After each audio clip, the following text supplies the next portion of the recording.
Well everyone, it's time for us to go and take a look at the Samsung Galaxy S10 Plus and see how this phone holds up in 2025. Now, the first thing I will definitely tell you is that when the S10 Plus came out a couple of years ago, back in 2019, I was actually very happy about that device. I genuinely enjoyed it. I thought it was such a legendary phone in so many different ways. But nowadays, it kind of comes into the situation where it may not be like the first phone I'd recommend people to buy, but there are still a lot of cool things to keep in mind here with this particular device because this phone was legendary in so many different ways. So we'll take a look at that throughout this whole entire video. First things first though, if you do want to pick up some phones that I would actually recommend buying this year, links will be down in the description below. You can get them from there and you can help support the channel at the exact same time. Now, starting off with the outside of the Samsung Galaxy S10 Plus, this phone originally came out in 2019. So like I said, it's a few years old now. It's about 6 years old, which is pretty crazy. And on the front side of this phone, you're actually getting a 6.4-inch dynamic AMOLED display. So this is actually something that's super crazy because if you're going to go through and if you're going to pick up a newer device,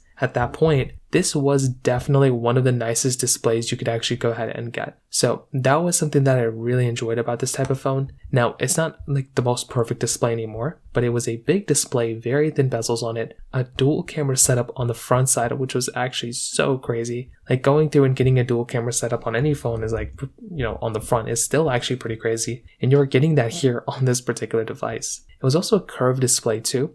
And that was something that I genuinely enjoyed. Having a curved display on a phone, I think was nice at this moment. I will say, kind of these flat displays have kind of grown on me a little bit more, but it was still such a cool thing to basically have inside of this type of device when it came down to it from that particular perspective. So I definitely will tell you on the front side, definitely not a bad looking display. You're also still getting a USB Type-C port on the bottom, a headphone jack, and a microSD card slot. That is insane to have inside of a device. Like if you're going to go through and pick up a phone, isn't that so nice to just basically have that type of capability just built right in? I genuinely think that's such a legendary thing to have. And if I'm about to go through and pick up a phone, I really do love having those types of devices that are going to be giving me that type of capability. So that right there in and of itself, I think was a really nice thing. And once again, if you're going to go through and if you're going to pick up a device, like I said, I think it is a really nice thing to basically be able to have those USB-C, headphone jack, and microSD card slot. It doesn't really get that much better than that. On the back side, you're getting your solid glass back, which is still very nice. I love having a solid glass back. You're getting wireless charging and reverse wireless charging inside of your phone, which is another really cool thing. This was one of the first phones, I think, to even bring reverse wireless charging. So that in and of itself was another super cool thing going on there. And you're still getting the basic stuff that you normally get on side of any other phone.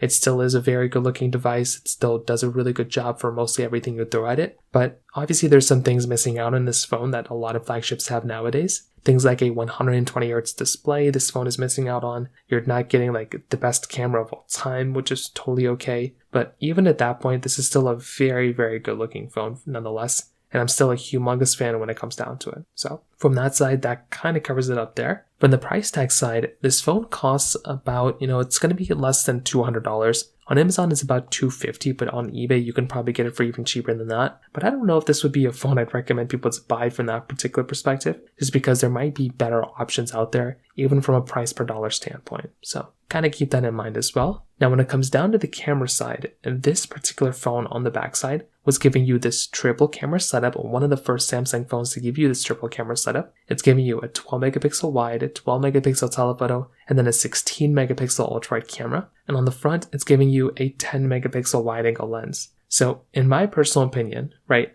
if you're going to go through and pick up a phone, definitely a phone like a Samsung Galaxy S10 Plus at that moment was going to be a pretty good, pretty fast, camera. It was going to be very solid. And that was one of the biggest advantages of being able to go through and pick up one of those types of devices because you were going to go through and get a pretty fast, good performing device for the most part. So this camera in and of itself was great. You could do 4K at 60 on the front and the back. And I just remember back then, this was easily one of the best cameras of that year. And I was thinking to myself, how could a phone manufacturer do any better than this? Right? This was one of the best phone cameras you could have bought. So that was always something that was so surprising to me because I was like, how could you do any better than this, right? Over time, clearly phones have gotten better. That's just kind of what ends up happening. But it's still kind of a surprising thing that you kind of end up thinking about for the most part. So I would probably tell you from that particular side, this type of phone from the camera side, still holds up very, very well. Of course, it's a little bit outdated because you don't get 8K capability or anything like that, but I still think Samsung did a really good job with this type of camera when it comes down to it. When it comes down to software longevity, this is also going to be another one of those key things to keep in mind here too. So with the Samsung Galaxy S10 Plus, this type of phone, it is giving you a, it's pretty much the biggest issue with this phone right now is that it's done getting software support. So that's kind of the problem that you kind of run into when you're going to go through and buy this type of phone, is that you're buying a device that's already outdated with software. So there isn't really a massive reason to go ahead and buy phones like this because they're already kind of done getting software updates. And I feel like there might be better options out there for you to go and buy rather than this particular device.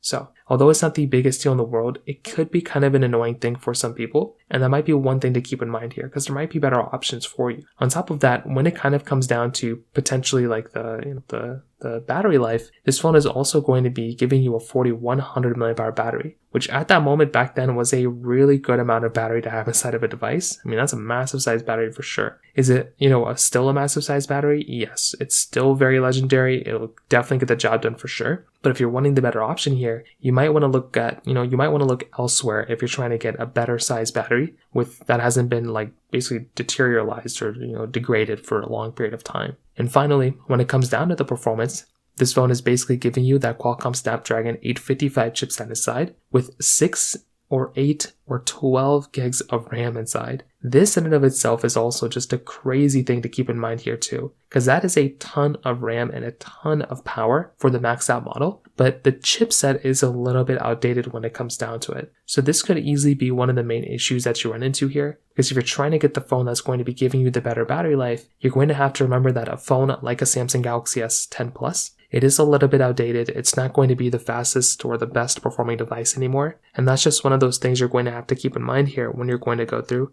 and pick up those types of phones. So I feel like from that perspective too, that is one of the biggest key takeaways here is that, the phone itself, it can be pretty powerful on the maxed out model, but because of that chipset, it might be showing its age, but for basic things, you'll probably end up being okay. So to kind of sum up this whole entire video, what I can definitely tell you is that a phone like a Samsung Galaxy S10 Plus, I think is still pretty much, it was still a decent phone for the most part. The thing with this phone is that it just doesn't really make a lot of sense to go and buy a device like this anymore. I feel like there are probably better devices to go and buy than this thing. Think of phones like a Samsung Galaxy S23, a Samsung Galaxy S22 Plus, a Galaxy, an S22 Plus I'd probably recommend more than this thing, an iPhone 14 Pro. Those types of phones that are still supported with software, I would highly recommend more so rather than this one. So from that side, that kind of covers it up there. If you have any other thoughts or questions, let me know in the comment section below. Hit the like button, that would mean so much, but definitely hit that subscribe button. More importantly than everything else, I love every single one of you guys. Hopefully I'll catch you guys in the next video. Peace out till then.